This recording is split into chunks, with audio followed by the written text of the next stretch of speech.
बोलिए सत्यनारायण भगवान की जय। आप सभी को वैशाख मास की पूर्णिमा की ढेरों शुभकामनाएं। प्रिय भक्तों, आज वैशाख पूर्णिमा है और वैशाख पूर्णिमा के उपलक्ष्य में आज आप सभी ने सत्यनारायण भगवान का व्रत किया होगा। अब आपको कथा श्रवण करनी चाहिए। तो इस वीडियो में आज हम आपको सत्यनारायण भगवान की पंचाध्यायी कथा सुनाएंगे, जो एकमात्र कथा है जिसे व्रत में सुनना चाहिए। कथा आरंभ करें उससे पहले आपसे निवेदन है कि भगवान की कथा का यह वीडियो है, कृपया इसे एक बार लाइक अवश्य कर दीजिएगा और अपने व्रत की सफलता के लिए तथा मनवांछित फल प्राप्त करने के लिए कमेंट बॉक्स में अवश्य लिखिएगा जय सत्यनारायण भगवान। चैनल पर नए हैं तो सब्सक्राइब अवश्य कर लीजिएगा, क्योंकि ये एक प्रतिष्ठित ज्योतिष संस्थान का चैनल है और यहाँ पर हम जो जानकारी देते हैं वो सभी ज्योतिष शास्त्र और पंचांग पर आधारित होती है। पुराणों में जो व्रत आदि की कथाएं होती हैं, जो सही कथाएं लिखी होती हैं, वही हम आपको यहाँ सुनाते हैं और सही विधियां तथा सही मुहूर्त आदि आपको बताते हैं। तो सभी व्रत त्योहारों की सही जानकारी प्राप्त करते रहना चाहते हैं तो चैनल को अवश्य ही सब्सक्राइब कीजिएगा। आइए कथा आरंभ करते हैं। अथ श्री सत्यनारायण व्रत कथा। व्यास उवाच। व्यास जी ने कहा, एक समय सौनक आदि सभी मुनिगण नैमिषारण्य में एकत्र हुए और उन्होंने कलयुग में लोगों के हित के लिए वेदों व पुराणों के ज्ञाता श्री सूत जी से पूछा, हे सूत जी, हे वेद वेदांग के ज्ञाता, इस कलयुग में वह कौन सा व्रत तप है जिसके करने से मनवांछित फल मिलता है?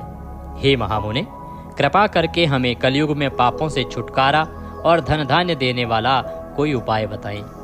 हम सब ऋषि मुनि आपके श्री मुख से वह उपाय सुनना चाहते हैं। इस प्रकार से नैमिषारण्य में सभी ऋषि मुनियों ने श्री सूत जी से कहा।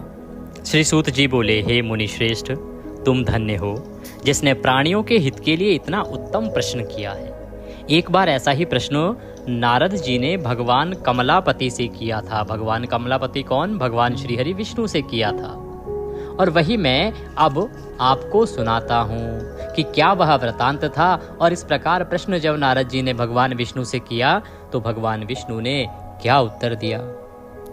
एक बार की बात है कि नारद जी भ्रमण करते करते पृथ्वी लोक में जा पहुंचे। उनका ये जो भ्रमण था वो तीनों लोकों के प्राणियों के परोपकार की भावना से था कि किस प्रकार से तीनों लोक के प्राणियों का परोपकार किया जाए। पृथ्वी लोक में जाकर उन्होंने देखा कि वहां लोग तरह तरह के कष्ट भोग रहे हैं। वे बार बार मृत्यु को प्राप्त होते हैं और हर बार विभिन्न योनियों में जन्म लेकर अपने कर्मों पापों का फल भोगते हैं। उन सभी दुखी प्राणियों को देखकर नारद सोचने लगे कि इनका कष्ट किस प्रकार दूर हो। नारद जी विचार करने लगे कि किस प्रकार इनके दुख दूर हों और इनके दुखों से इन्हें मुक्ति मिले। यही सब सोचते सोचते वह विष्णु लोक में आ गए। वहाँ चार भुजाधारी भगवान विष्णु शेष सैया पर विराजे हुए थे। वे शंख चक्र गदा व कमल अपने हाथों में धारण किए हुए थे। गले में वनमाल पड़ी थी। नारद जी ने मुग्ध भाव से उन्हें देखा और फिर बोले, हे श्री हरि, मन और वाणी से परे हैं अनंत शक्तिधारी, मैं आपको प्रणाम करता हूँ। हे प्रभु, आपका न आदि है, न मध्य है और न अंत है। आप इससे सर्वथा मुक्त हैं। हे सर्वात्मा के आदिकरण, मैं आपको नमस्कार करता हूँ। नारद जी की स्तुति सुनकर भगवान विष्णु ने मुस्कुराकर पूछा, हे नारद, तुम्हारे मन में अवश्य ही कोई ऐसी बात है जिसके कारण तुम यहाँ आए हो। तुम्हारे मन में क्या है, मुझे सब कुछ बताओ। भगवान के ऐसे वचन सुनकर नारद जी ने कहा, प्रभु, मृत्युलोक के सभी प्राणी अपने पाप कर्मों के कारण बार बार विभिन्न योनियों में जन्म लेकर कष्ट भोग रहे हैं। वे बार बार पैदा होते हैं और फिर अपने कर्मों के अनुसार भोग करते हुए पुनः मृत्यु को प्राप्त होते हैं। हे भगवान, यदि आप मुझ पर कृपा रखते हैं तो इन प्राणियों के दुख दूर करने का कोई सुगम एवं छोटा उपाय बताएं। इस प्रकार से देवर्षि नारद ने भगवान श्री हरि विष्णु से प्रार्थना की। भगवान श्री विष्णु बोले, हे नारद, तुम हमेशा सबका हित चाहते हो, तुम साधु हो। प्राणियों के कल्याण के लिए यह तुमने बड़ा ही उत्तम प्रश्न किया है। मैं तुम्हें बताता हूँ कि किस व्रत को करने से व्यक्ति मोह से छूट जाता है। हे नारद, जो व्रत मैं तुम्हें बताने जा रहा हूँ वह स्वर्ग और मृत्यु दोनों लोकों में दुर्लभ है, अर्थात ना तो स्वर्ग लोक में उसका कोई जानने वाला है और ना ही मृत्यु लोक अर्थात पृथ्वी लोक पे। किंतु तुम्हारे स्नेह के कारण मैं तुम्हें इस व्रत का पूरा विधान बताता हूं। हे नारद, भगवान सत्यनारायण का विधि पूर्वक व्रत करने से तत्काल ही सुख प्राप्त होता है और अंत में प्राणी मोक्ष का अधिकारी हो जाता है। श्री विष्णु के मुख से ऐसे प्रीति युक्त वचन सुनकर नारद जी ने पूछा, प्रभु, इस व्रत के करने से क्या फल प्राप्त होता है? इसकी विधि और समय क्या है तथा इसे पहले किस किस ने किया है? कृपा करके यह सभी विस्तार पूर्वक बताएं। भगवान श्री विष्णु ने कहा, हे नारद, यह व्रत दुख और शोक को दूर करने वाला है। इससे धन धान्य में वृद्धि होती है तथा सौभाग्य व संतान की प्राप्ति होती है। प्राणी को चारों दिशाओं में विजय श्री दिलाने वाले इस व्रत को व्यक्ति किसी भी दिन पूर्ण श्रद्धा व भक्ति से कर सकता है। सायंकाल को धर्म में पूरी आस्था रखते हुए बंधु बांधवों सहित किसी ब्राह्मण के सहयोग से भगवान श्री सत्यनारायण जी का पूजन करना चाहिए। सवाया प्रसाद बनाना चाहिए। प्रसाद में केले का फल, घी, दूध व गेहूं का आटा लेना चाहिए। यदि गेहूं का आटा उपलब्ध ना हो तो चावल का आटा ले लें और उसमें शक्कर के स्थान पर गुड़ मिला लें। यह सब मिलाकर सवाया बना नैवेद्य भगवान को अर्पण करें। इसके बाद कथा सुनकर प्रसाद ग्रहण करना चाहिए तथा ब्राह्मणों को दक्षिणा देनी चाहिए। बंधु बांधवों सहित ब्राह्मणों को भोजन कराकर स्वयं भी भोजन करना चाहिए। प्रसाद आदि ग्रहण करने के बाद भजन कीर्तन करना चाहिए। फिर भगवान सत्यनारायण का स्मरण करते हुए सभी बंधु बांधव अपने घरों को प्रस्थान करें। इस प्रकार जो भी भगवान श्री सत्यनारायण जी का व्रत पूजन करता है उसकी सभी मनोकामनाएं अवश्य ही पूर्ण होती हैं। इस कलयुग में दुख एवं दरिद्रता से छुटकारा पाने का इससे छोटा कोई अन्य उपाय नहीं है। इति श्री स्कंद पुराणे रेवा खंडे सत्यनारायण व्रत कथायां प्रथमो अध्याय संपूर्णः। श्रीमन्नारायण नारायण नारायण भजमन्नारायण नारायण नारायण पापी तारायण तारायण तारायण श्रीमन्नारायण नारायण नारायण। बोलिए सत्यनारायण भगवान की जय। द्वितीय अध्याय प्रारंभ। दूसरा अध्याय आरंभ करते हैं तो सूत जी बोले, हे मुनीश्वर, पहले इस व्रत को किस किसने किया, अब मैं तुम्हें इस विषय में बताता हूँ। पहले सूत जी ने पहले अध्याय में आपने जाना कि जो देवर्षि नारद को भगवान श्री हरि विष्णु ने विधि बताई थी उसका वर्णन किया कि क्या इस व्रत की विधि है, कैसे करना चाहिए। अब सूत जी कहते हैं कि किस किस ने इसको किया, अब मैं इसका वर्णन करता हूँ, ये ध्यान से सुनो। बहुत ही रमणीय स्थल काशीपुरी में एक बड़ा ही निर्धन ब्राह्मण रहता था। वह भूख प्यास से दुखी यहाँ वहाँ भटक भिक्षा मांगकर अपना पेट भरता था। उस ब्राह्मण को दुखी देखकर ब्राह्मणों से प्यार करने वाले भगवान विष्णु बड़े व्यथित हुए। फिर एक दिन वे बूढ़े ब्राह्मण का वेश धारण कर पृथ्वी पर आकर उस ब्राह्मण से बोले, हे विप्र, तुम इतने दुखी होकर इस पृथ्वी पर क्यों भटक रहे हो? कृपा करके मुझको अपनी विपदा बताओ। तो वह ब्राह्मण बोला, हे बंधु, मैं अत्यंत ही निर्धन और दुखी हूँ। क्या आप इस निर्धनता से मुक्त होने का कोई उपाय जानते हैं? यदि जानते हैं तो कृपा करके मुझको बताएं। मैं उस उपाय को अवश्य ही करूँगा जिससे कि मुझे इस कष्टपूर्ण जीवन से मुक्ति मिले। बूढ़े ब्राह्मण ने कहा, सत्यनारायण स्वरूप भगवान विष्णु सबको मनचाहा फल देने वाले हैं। अतः हे विप्र, तुम उन्हीं का उत्तम व्रत व पूजन करो। भगवान सत्यनारायण का व्रत व पूजन करने से मनुष्य के सब दुख दूर हो जाते हैं। हे भगवान, गरीब ब्राह्मण ने कहा, कृपया मुझे इस व्रत का विधि विधान बताएं। आपके अनुसार मैं उत्तम फल प्रदान करने वाले इस व्रत को अवश्य ही करूँगा।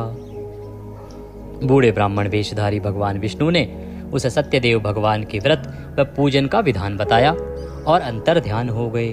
निर्धन ब्राह्मण ने मन ही मन में संकल्प लिया कि वह बूढ़े ब्राह्मण द्वारा बताया गया व्रत अवश्य ही करेगा और इन्हीं विचारों के कारण उसे रात भर नींद नहीं आई। दूसरे दिन वह इस संकल्प के साथ भिक्षाटन के लिए निकला कि आज जो कुछ भी भिक्षा में मिलेगा उससे मैं सत्यनारायण जी का व्रत पूजन करूंगा।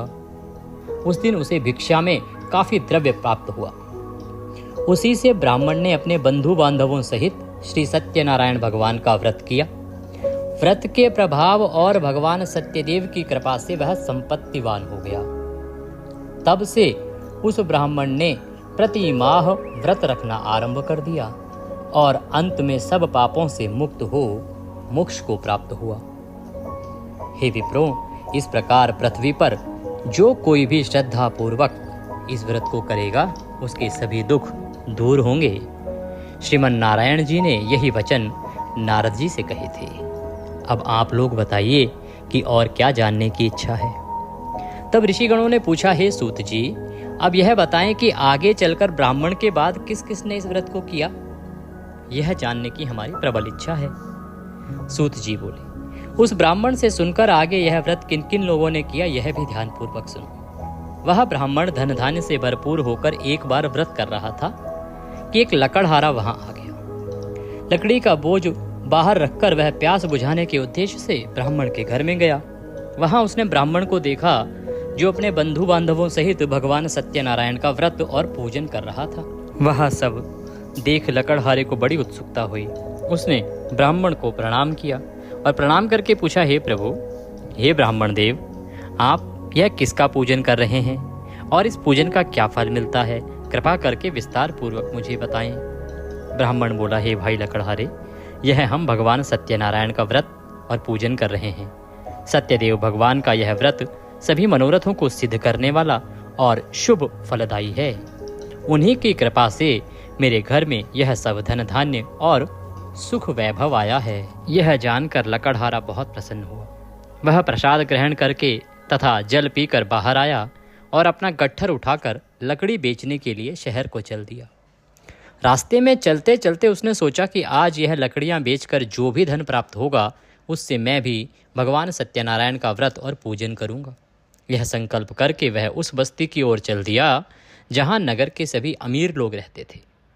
भगवान सत्यनारायण की ऐसी कृपा हुई कि उस दिन उसे लकड़ियों के दूने दाम प्राप्त हुए। लकड़हारे ने प्रसन्न होकर पके केले, शक्कर, घी, दूध और गेहूं का आटा सवाया बनवाकर खरीद लिया और अपने घर की ओर चल पड़ा। लकड़हारे ने घर पहुंचकर अपने भाई बांधवों सहित विधि पूर्वक भगवान सत्यनारायण का पूजन व व्रत किया। व्रत के प्रभाव से वह पुत्रवान और धनवान बन गया। फिर इस लोक में चिरकाल तक सुख भोग कर अंत में भगवान सत्यनारायण की कृपा से उनके लोक को चला गया। इति श्री स्कंद पुराणे रेवाखंडे सत्यनारायण व्रत कथायाम द्वितीय अध्याय समाप्तः। बोलिए सत्यनारायण भगवान की जय। श्रीमन्नारायण नारायण नारायण भजमन नारायण नारायण नारायण लक्ष्मी नारायण नारायण नारायण श्रीमन्नारायण नारायण नारायण। आइए तीसरा अध्याय आरंभ करते हैं। सूत जी बोले, हे मुनियों, अब मैं इससे आगे की कथा सुनाता हूँ, ध्यान पूर्वक सुनो। पूर्व काल में उल्कामुख नाम का एक बुद्धिमान राजा था। वह बड़ा ही जितेंद्रिय एवं सत्यवादी था। वह नित्य प्रति मंदिरों आदि में जाकर ब्राह्मणों को दान दक्षिणा देकर प्रसन्न रखता था। उसकी रानी बड़ी पतिव्रता और सुमुखी थी। एक बार वे राजा रानी भद्रशिला नदी के तट पर भगवान सत्यनारायण का व्रत कर रहे थे और उसी समय साधु नामक एक वैश्य धन धान्य से भरी अपनी नौका लेकर वहां पहुंचा। साधु वैश्य ने अपनी नाव को किनारे पर लगाकर व्रत पूजन में व्यस्त राजा रानी को देखा। फिर उनके निकट जाकर विनय पूर्वक राजा से बोला, हे राजन, आप इतने भक्तिभाव से यह किस देवता का पूजन कर रहे हैं? कृपा करके यह सब वृतांत मुझे बताएं। राजा उनकी विनय सुनकर बोला, हे वैश्य, हम अपने बंधु बांधवों सहित भगवान विष्णु जैसे तेजस्वी भगवान श्री सत्यनारायण जी का व्रत और पूजन कर रहे हैं। यह सब हम पुत्र आदि की प्राप्ति के लिए कर रहे हैं। राजा की बात सुनकर साधु बोला, महाराज, आप कृपा करके मुझे इस व्रत के संबंध में सारा विधान बताएं ताकि मैं भी इस व्रत को करूं। मेरे भी कोई संतान नहीं है। क्या इस व्रत के प्रभाव से मेरे संतान हो जाएगी? अवश्य होगी वैश्य। भगवान सत्यदेव किसी को कभी निराश नहीं करते। यह कहकर राजा ने उसे व्रत से संबंधित पूरा विधि विधान बता दिया। सब कुछ जान लेने के बाद वैश्य खुशी खुशी अपने घर चल दिया। घर पहुंचकर उसने अपनी पत्नी लीलावती को सब कुछ बताया और फिर बोला, यदि हमारे घर में संतान हुई तो हम भी सत्यनारायण भगवान का व्रत करेंगे। उसकी पत्नी यह सुनकर बहुत प्रसन्न हुई। इस प्रकार दिन गुजरने लगे और कुछ समय बाद लीलावती गर्भवती हो गई। 10वें माह में उसने एक कन्या को जन्म दिया।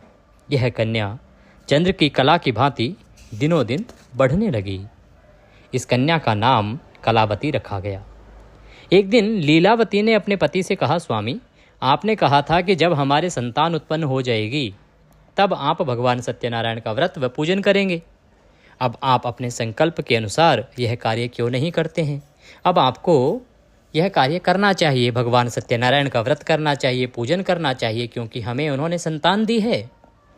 साधु बोला, प्रिय, हम कन्या के विवाह के समय यह व्रत कर लेंगे।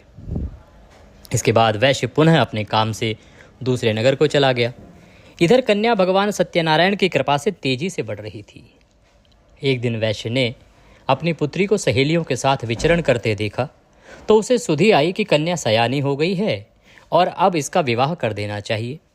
अतः पत्नी से विचार विमर्श करके उसने शीघ्र ही कन्या के योग्य वर तलाशने के लिए अपने दूतों को भेज दिया। वैश्य की आज्ञा पाकर दूत सर्वप्रथम सुसंपन्न कांचन नगर को चल दिए।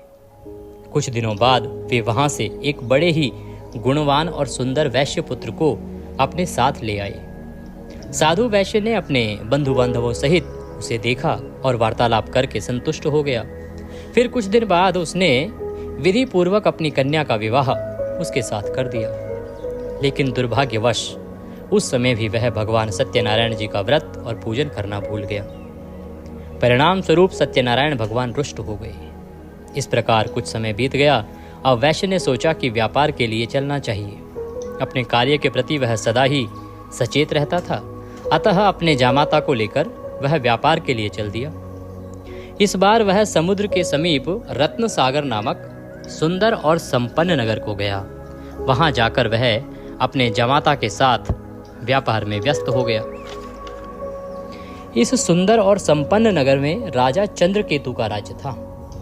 उस समय अपनी प्रतिज्ञा से भ्रष्ट हुए वैश्य को भगवान सत्यनारायण ने श्राप दिया कि हे वैश्य, तू घोर कष्ट को प्राप्त होगा। एक दिन राजा की संपत्ति चुराकर एक चोर वहां गया जहां वैश्य साधु और उसका जमाता ठहरे हुए थे। उसके पीछे पीछे राजा के सिपाही लगे थे। अतः डर के मारे उस चोर ने राजा का चुराया हुआ धन वहीं छोड़ दिया और आलोप हो गया। उसके पीछे पीछे आए सिपाहियों ने राजा का धन वहां पड़ा देखा तो चोरी के अपराध में उन दोनों वैश्यों को बंदी बना लिया। किन दोनों को? जो साधु नामक वैश्य था उसको और उसके जमाता अर्थात दामाद को। हर्षित होकर सिपाहियों ने राजा को जाकर कहा कि महाराज, राजमहल में चोरी करने वाले 2 चोरों को हम पकड़ लाए हैं, आप देखकर आज्ञा दें। राजा ने बिना कुछ देखे भाले और विचार किए ही आज्ञा दी कि इन दोनों को बंदी गृह में डाल दिया जाए। भगवान श्री सत्यनारायण जी की माया से किसी ने भी उनकी बात नहीं सुनी। राजा चंद्रकेतु की आज्ञा से उनका सारा धन भी छीन लिया गया। उधर भगवान के श्राप के कारण वैश्य की पत्नी भी बहुत दुखी हो गई। उसके घर की सारी संपत्ति चोर ले गए। वह शरीर से रुग्ण होकर चिंतित अवस्था में अन्न के लिए घर घर भटकने लगी। पहनने ओढ़ने की क्या कहें साहब, घर में खाने को अन्न का दाना तक नहीं रहा। ऐसा ही हाल उसकी पुत्री कलावती का भी था। एक दिन भूखी प्यासी कलावती ब्राह्मण के यहाँ गई जहाँ उसने भगवान सत्यनारायण जी का व्रत व पूजन होते देखा। उसने वहाँ बैठकर बड़ी श्रद्धा से कथा सुनी और प्रसाद लेकर रात को अपने घर को लौटी। घर आने पर उसकी माँ ने पूछा, बेटी, इतनी रात तक तू कहाँ थी तथा तेरे मन में क्या है? कलावती ने माँ को बताया, माँ, मैंने एक ब्राह्मण के घर पर सभी मनोकामनाओं को पूर्ण करने वाले भगवान सत्यनारायण का व्रत होते देखा है। मैं भी वहीं थी और श्रद्धापूर्वक कथा श्रवण कर रही थी। कन्या की बात सुनकर वैश्य की पत्नी को तत्काल स्मरण हो आया कि उसके पति ने व्रत करने का संकल्प लिया था, किंतु आज तक व्रत नहीं किया। उसने सोचा कि संभव है इसीलिए हम पर यह संकट आया हो। यह सोचकर उसने तत्काल निर्णय लिया कि अपनी पुत्री के साथ वह भी इस व्रत को करेगी। दूसरे ही दिन लीलावती ने अपने बंधु बांधवों के साथ व्रत किया और भगवान सत्यदेव से प्रार्थना की कि उसके पति व जमाता शीघ्र ही लौट आएं और प्रभु सत्यनारायण उनके अपराध को क्षमा करें। लीलावती द्वारा किए गए व्रत और उसकी प्रार्थना को सुनकर भगवान सत्यदेव प्रसन्न हो गए। उसी रात उन्होंने स्वप्न में राजा चंद्रकेतु को दर्शन देकर आज्ञा दी कि हे राजा, सवेरे होते ही दोनों वैश्यों को मुक्त कर दे तथा उनका छीना हुआ धन भी लौटा दे। यदि ऐसा नहीं करेगा तो मैं धन और पुत्रों सहित तेरे राज्य का नाश कर दूंगा। इतना कहकर भगवान अंतर्ध्यान हो गए। सुबह राजा की आंख खुली तो उसने अपने जो सभासद थे, जो मंत्रीगण थे, उन सभी को अपने स्वप्न के विषय में बताया। सबसे विचार विमर्श किया और विचार विमर्श करके फिर आदेश दिया कि चोरी के अपराध में जो बंदी बनाए हुए वैश्य हैं उनको तत्काल ही छोड़ दिया जाए और हमारे समक्ष लाया जाए। सिपाही आदर सहित उन दोनों को राजा के समक्ष ले आए। वो दोनों ने नम्रता से राजा को नमस्कार किया।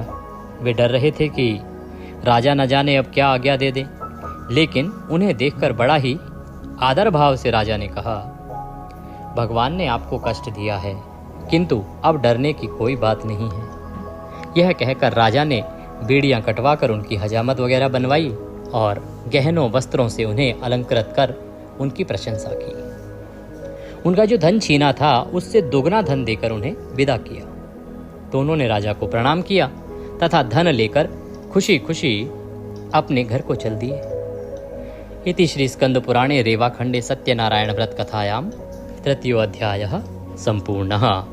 बोलो सत्यनारायण भगवान की जय। श्रीमन्नारायण नारायण नारायण भजमन नारायण यण नारायण लक्ष्मी नारायण नारायण नारायण भजमन नारायण नारायण। चतुर्थो अध्यायः, चौथा अध्याय आरंभ करते हैं। तो सूत जी बोले, इस प्रकार साधु नामक वैश्य मंगल स्मरण करके और ब्राह्मणों आदि को दक्षिणा देकर अपने घर को चल दिया। जब राजा के वहाँ से उनको मुक्त कर दिया गया, वो जहाँ पे उनका व्यापार था वहाँ आए और वहाँ उसने अपने ब्राह्मणों आदि को भोजन कराया, उनको दक्षिणा आदि दी और वहाँ से अपने घर के लिए चल दिया। अभी वो कुछ ही दूरी पर आया था कि भगवान सत्यनारायण ने साधु वैश्य की मनोवृत्ति जानने के उद्देश्य से दंडी का वेश धारण कर उससे पूछा, हे वैश्य, तेरी नाव में क्या है? अभी वो बहुत दूर आया नहीं था, थोड़ी ही दूर पर आया था। तो भगवान ने सोचा कि इसकी मनोदशा अभी कैसी है, कुछ सही हुआ भी है कि नहीं, चलो परीक्षा ली जाए। तो इसलिए भगवान एक दंडी का रूप धारण करके उसके पास आए और बोले कि वैश्य, तेरी नाव में क्या है? धन के मद में चूर वैश्य ने कहा, हे दंडी स्वामी, क्या तुम्हें मुद्रा चाहिए? अरे मेरी नाव में तो बेलपत्र भरे पड़े हैं। वैश्य के ऐसे निष्ठुर वचन सुनकर दंडी वेशधारी भगवान सत्यनारायण ने कहा, हे वैश्य, तुम्हारा कथन सत्य हो। जैसे ही भगवान ने ये कहा, इतना कहकर दंडी स्वामी वैश्य के पास से हटकर कुछ दूर समुद्र के किनारे जाकर बैठ गए। दंडी के जाने के बाद साधु ने महसूस किया कि जो उसकी नाव है वो काफ़ी हल्की हो गई है और कुछ फूली हुई लग रही है। वह बहुत ही चकित हुआ और कपड़ा हटाकर देखा तो धन के स्थान पर बेलपत्र देखकर उसे मूर्छा आ गई। उसके जामाता ने उसे संभाला और जल आदि छिड़क कर होश में लाया। होश में आने पर वह अपने धन के लिए विलाप करने लगा। तब उसके दामाद ने कहा, इस प्रकार शोक क्यों करते हैं? यह उस दंडी स्वामी का श्राप है। वह दंडी सर्वसमर्थ है, इसमें कोई संशय नहीं है। उनकी शरण में चलिए, वहां जाने पर ही मनवांछित फल प्राप्त होगा। दामाद का कहना मानकर वैश्य दंडी स्वामी की शरण में गया और प्रणाम कर आदर पूर्वक बोला, हे प्रभु, मैंने जो कुछ भी आपसे कहा था उसके लिए मुझे क्षमा कर दें। ऐसा कहते समय वह महाशोक में व्याकुल हो उठा। वैश्य को रोते देखकर दंडी स्वामी ने कहा, रो मत। सुनो साधु, तुम मेरी पूजा से विमुख हुए हो। हे कुबुद्धि, इसीलिए मेरी आज्ञा से ही तू बार बार दुख भोग रहा है। अब वैश्य को सारी बात समझ में आ गई। वह विनती करते हुए बोला, हे प्रभु, आपकी माया को तो ब्रह्म आदि भी नहीं समझ सके, फिर मैं भला आपकी लीला को कैसे समझ सकता हूँ। ब्रह्म आदि भी आपके अद्भुत रूप व गुणों को नहीं जानते। हे भगवान, मुझ पर प्रसन्न हो। मैं माया से भ्रमित मूढ़ बुद्धि आपको कैसे पहचान सकता हूँ। मैं अपनी सामर्थ्य अनुसार आपकी पूजा करूँगा, कृपया आप प्रसन्न हो। हे प्रभु, मेरा धन जैसा पहले था वैसा ही कर दें, मैं आपकी शरण में हूँ, मेरी रक्षा करें। वैश्य के ऐसे भक्ति युक्त वचनों को सुनकर भगवान सत्यनारायण प्रसन्न हुए और वैश्य को मन चाहा वर देकर अंतर्ध्यान हो गए। तब वैश्य अपनी नाव पर आया तो उसने उसे धन से भरा पाया। वह बोला, भगवान सत्यदेव की कृपा से मेरी मनोकामना पूर्ण हुई है। फिर उसने अपने जमाता और साथियों सहित भगवान सत्यनारायण की पूजा की। भगवान सत्यदेव की कृपा पाकर साधु बहुत प्रसन्न हुआ। फिर नाव द्वारा अपने देश को चल दिया। अपने नगर के तट पर पहुंचकर उसने एक दूत को अपने घर भेजा। दूत ने साधु वैश्य के घर जाकर बताया कि आपके पति व जमाता सकुशल लौट आए हैं। यह जानकर वैश्य की पत्नी लीलावती अति प्रसन्न हुई। उस समय वह पुत्री के साथ भगवान सत्यनारायण की कथा व पूजन कर रही थी। कथा समाप्त कर उसने प्रसाद ग्रहण किया और अपनी पुत्री से बोली कि बेटी, मैं जाकर तेरे पिता को देखती हूँ, तू प्रसाद आदि ग्रहण करके आ जाना। ये कहकर वह चली गई। कन्या ने काम समाप्त किया और बिना प्रसाद व चरणामृत ग्रहण किए ही वह अपने पति से मिलने के लिए चल दी। प्रसाद ग्रहण न करके वह पति के पास पहुंची। इस प्रकार प्रसाद का अपमान करते देख भगवान सत्यदेव रुष्ट हो गए। उन्होंने उसके पति तथा धन से भरी नाव को जल में डुबो दिया। यह देखकर कन्या को बड़ा दुख हुआ और वह चक्कर खाकर भूमि पर गिर पड़ी। नाव को डूबते तथा कन्या को मूर्छित देखकर साधु को बड़ा आश्चर्य हुआ। मल्लाह भी अचरज करने लगे। लीलावती बेटी को ऐसी हालत में देखकर बड़ी व्याकुल हुई और अपने पति से बोली, हे स्वामी, नाव सहित जमाता कहाँ और कैसे गायब हो गए? मुझे तो लगता है कि यह अवश्य ही किसी देवता का कूप है। आखिर भगवान सत्यनारायण की लीला को कौन समझ सका है? यह कहकर वह पुत्री के साथ विलाप करने लगी। उसकी पुत्री ने कहा कि वह भी अब अपने पति के वियोग में यहीं जल समाधि ले लेगी। यह देखकर वैश्य बहुत दुखी हुआ। उसे समझते देर नहीं लगी कि यह सब भगवान सत्यदेव के कुपित हो जाने के कारण ही हुआ है। पुत्री या पत्नी से अवश्य ही कोई भूल हुई है। आखिर उनकी माया को कौन समझ सकता है? मैं स्वयं उनकी माया से मोहित हूँ। उसने उन्हें अपने पास बुलाकर अपनी शंका व्यक्त की और बोला, मैं विधि विधान से भगवान सत्यनारायण का पूजन करूंगा, वे मेरी पुत्री को क्षमा करें। वह बार बार भगवान से क्षमा याचना करने लगा तो भगवान सत्यदेव उस पर प्रसन्न हो गए। तभी आकाशवाणी हुई, हे साधु, तेरी पुत्री मेरा प्रसाद छोड़कर अपने पति को देखने आई थी। इसी कारण इसका पति नौका सहित अदृश्य हो गया है। यदि यह घर जाकर प्रसाद ग्रहण करके आए तो इसका पति इसे अवश्य ही मिल जाएगा, इसमें कोई संदेह नहीं है। वैश्य की पुत्री ने भी यह आकाशवाणी सुनी। वह तत्काल घर गई और प्रसाद ग्रहण किया। जब कन्या लौटकर आई तो उसका पति सही सलामत वहां उपस्थित था। यह देखकर वह बहुत प्रसन्न हुई और पिता से बोली, हे पिताजी, अब घर को चलिए, अब क्या देर है। हे बेटी, हमें भगवान सत्यदेव का पूजन करना है। ये कहकर साधु ने सबके साथ मिलकर भगवान सत्यनारायण की कथा व पूजन किया। फिर अपने बंधु बांधवों व जमाता सहित घर आया। उस दिन के बाद से वह प्रत्येक पूर्णिमा व संक्रांति को भगवान सत्यनारायण का पूजन करते हुए अनेक सुख भोगता हुआ अंत में भगवान सत्यनारायण के वैकुंठ लोक को चला गया, जो देवताओं के लिए भी दुर्लभ तथा जहाँ सत्य रज तम तीनों गुण अप्रभावी रहते हैं। इति श्री स्कंद पुराणे रेवाखंडे सत्यनारायण व्रत कथायां चतुर्थो अध्यायः समाप्तः। बोलो सत्यनारायण भगवान की जय। श्रीमन्नारायण नारायण नारायण, भजमन नारायण नारायण नारायण, लक्ष्मी नारायण नारायण नारायण, श्रीमन नारायण नारायण नारायण। आइए 5वां अध्याय आरंभ करते हैं। सूत जी ने कहा, हे मुनिगणों, अब मैं तुम्हें इससे आगे की कथा सुनाता हूँ।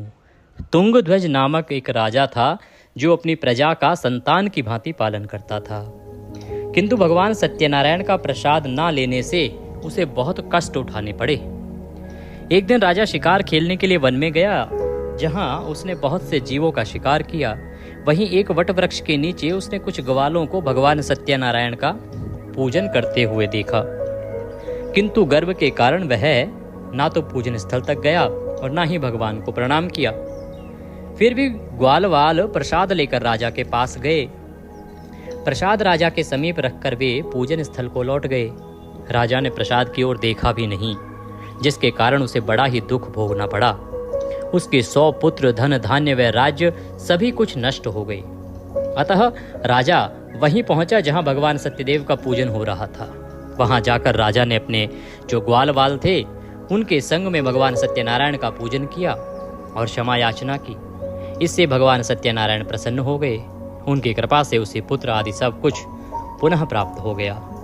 फिर इस जीवन में सुख भोग कर अंत में वह सत्यनारायण भगवान के लोक को चला गया। इस परम दुर्लभ सत्यनारायण व्रत को जो भी धारण करता है तथा इसकी फलदायी कथा को भक्ति पूर्वक सुनता है, उसे श्री सत्यनारायण की कृपा से भरपूर धन धान्य आदि प्राप्त होते हैं। दरिद्र धन पाते हैं, बंदी बंधनों से मुक्त हो जाते हैं, भयग्रस्त का भय मिट जाता है। यह निसंदेह सत्य है। इस कथा व व्रत के प्रभाव से व्यक्ति जीवन भर सुख भोग कर अंत में सत्यलोक को पाता है। हे विप्रो, यह मैंने सत्यनारायण व्रत की कथा कही। इसके प्रभाव से व्यक्ति सब बंधनों से मुक्त हो जाता है। यह व्रत पूजन कलयुग में विशेष फलदायी है। भगवान सत्यनारायण अलग अलग समय में अलग अलग रूप धारण करके अपने भक्तों को सुख पहुंचाते हैं। कोई उन्हें काल कहता है, कोई ईश्वर कहता है, कोई सत्यदेव तो कोई सत्यनारायण। अनेक रूप धरकर भी वे मनचाहा फल देने वाले हैं। कलयुग में सत्यव्रत रूपी सनातन सत्यनारायण ही होंगे। सभी को मनचाहा फल देने के लिए भगवान विष्णु ने सत्यनारायण का रूप धर लिया है। हे मुनिगण, जो इस कथा का नित्य पाठ करेंगे अथवा सुनेंगे, श्री सत्यनारायण की कृपा से उनके समस्त पाप नष्ट हो जाएंगे। सूत जी बोले, हे मुनीश्वरों, जिन्होंने सत्यनारायण का व्रत पहले किया था उनके अगले जन्म की कथा कहता हूँ, सुनो। महान बुद्धिमान शतानंद ब्राह्मण सुदामा हुआ और श्री कृष्ण की आराधना कर मोक्ष को प्राप्त हुआ। लकड़ी बेचने वाला लकड़हारा भील गोहराज बना और श्री राम जी की सेवा कर मोक्ष का अधिकारी हुआ। राजा उल्कामुख महाराज दशरथ हुए और श्री रंगनाथ की पूजा कर वैकुंठवासी हुए। साधु नामक वैश्य सत्यव्रतधारी मोरध्वज राजा बना। वह आधा शरीर आरे से चीर कर दान कर देने से कारण मोक्ष को प्राप्त हुआ। राजा तुंगध्वज स्वयंभू मनु हुए। वे सभी को वैष्णव पथ पर लगा भागवत बना वैकुंठ को गए। इति श्री स्कंद पुराणे रेवाखंडे सत्यनारायण व्रत कथायां 5मो अध्यायः समाप्तः। बोलो सत्यनारायण भगवान की जय। श्रीमन्नारायण नारायण नारायण, भजमन नारायण नारायण नारायण, लक्ष्मी नारायण नारायण नारायण, श्रीमन नारायण नारायण। प्रिय भक्तों, इसी के साथ कथा यहाँ पूर्ण होती है। अब आपको आरती करनी चाहिए। आरती लगा लीजिए, कर्पूर जलाएंगे और आरती आरंभ करेंगे। मैं आपका कुछ पल के लिए इंतज़ार करता हूँ, प्रतीक्षा करता हूँ। आप आरती सजा लीजिए और अगर आप दक्षिणा आदि कुछ भेजना चाहते हैं तो जो जानकारी है, हमारे जो नंबर्स हैं वो दिए गए हैं डिस्क्रिप्शन बॉक्स में, उन पर भेज सकते हैं या कमेंट बॉक्स में लिखकर भी पूछ सकते हैं। वहाँ पर भी मैं आपको अपने नंबर्स की जानकारी प्रदान कर दूंगा। तो जो भी श्रद्धा अनुसार आप दान दक्षिणा देना चाहें वह भेज सकते हैं। आइए, आपने आरती लगा ली होगी, अब आरती करते हैं। सत्य नारायण भगवान की यह आरती है। जय लक्ष्मी रमणा स्वामी जय लक्ष्मी रमणा सत्यनारायण स्वामी जनपातक हरणा। ओम जय लक्ष्मी रमणा रत्न जड़ित सिंहासन अद्भुत छवि राजे प्रभु अद्भुत छवि राजे। नारद करत निराजन घंटा ध्वनि बाजे। ओम जय लक्ष्मी रमणा प्रकट भये कलि कारण द्विज को दर्श दियो प्रभु द्विज को दर्श दियो। बूढ़ो ब्राह्मण बन कर कंचन महल कियो। ओम जय लक्ष्मी रमणा दुर्बल मील कठारो जिन पर कृपा करी प्रभु जिन पर कृपा करी। इंद्रचूड़ एक राजा तिनकी विपत हरी। ओम जय लक्ष्मी रमणा वैश्य मनोरथ पायो श्रद्धा तज दीनी। सो फल भोग्यो प्रभु जी फिर स्तुति कीनी। ओम जय लक्ष्मी रमणा भाव भक्ति के कारण छिन छिन रूप धर्यो। श्रद्धा धारण कीन्ही दिन को काज सर्यो। ओम जय लक्ष्मी रमणा ग्वाल बाल संग राजा वन में भक्ति करी। मनवांछित फल दीनो दीन दयालु हरि। ओम जय लक्ष्मी रमणा चढ़त प्रसाद सवायो कदली फल मेवा। धूप दीप तुलसी से राजी सत्य देवा। ओम जय लक्ष्मी रमणा सत्य नारायण जी की आरती जो कोई नर गावे प्रभु प्रेम सहित गावे। रिद्धि सिद्धि सुख संपत्ति सहज रूप पावे। ओम जय लक्ष्मी रमणा। बोलिए श्री सत्यनारायण भगवान की जय। ओम त्वमेव माता च पिता त्वमेव त्वमेव बन्धुश्च सखा त्वमेव त्वमेव विद्या श्रवणं त्वमेव त्वमेव देवं मम देवदेव। मंत्रहीनं क्रियाहीनं भक्तिहीनं सुरेश्वर यत् पूजितं मया देवो परिपूर्णं तदस्तु मे। यदक्षरपदभ्रष्टं मात्राहीनं च यद्भवेत् तत्सर्वक्षम्यतां देवो प्रसीदाय परमेश्वरी। अब भगवान को पहले आरती दें, पहले शीतलीकरण करें आचमनी से 3 बार जल घुमाएं और छोड़ दें। फिर भगवान को आरती दें। उसके बाद सबको जल के छींटे दे के और स्वयं आरती लें। अगर पारिवारिक जन भी आपके साथ पूजन कर रहे हैं तो उन सबको भी आरती दें। तदुपरांत भगवान का भोग लगाएंगे। पंजीरी केले और पंचामृत के साथ तुलसी का पत्ता उसमें अवश्य रखिएगा। भोग लगाने के बाद प्रसाद बंधु बांधवों में वितरित करेंगे और आप भी आहार ग्रहण करने से पहले सर्वप्रथम भगवान का प्रसाद ही ग्रहण करेंगे। आप पूर्णिमा मना रहे हैं 12 मई को। बहुत ही उत्तम दिन है। इस दिन जितना दान पुण्य करेंगे उतना उत्तम रहेगा। इससे संबंधित वीडियो हमने अपलोड किए हैं, उनको अवश्य ही देख लीजिएगा। भगवान सत्यनारायण की कथा का यह वीडियो यदि अब तक लाइक नहीं किया है तो एक बार लाइक अवश्य कर दीजिएगा। भगवान सब पर कृपा करें। चैनल पर नए हैं तो सब्सक्राइब करते जाइएगा। हरे कृष्ण।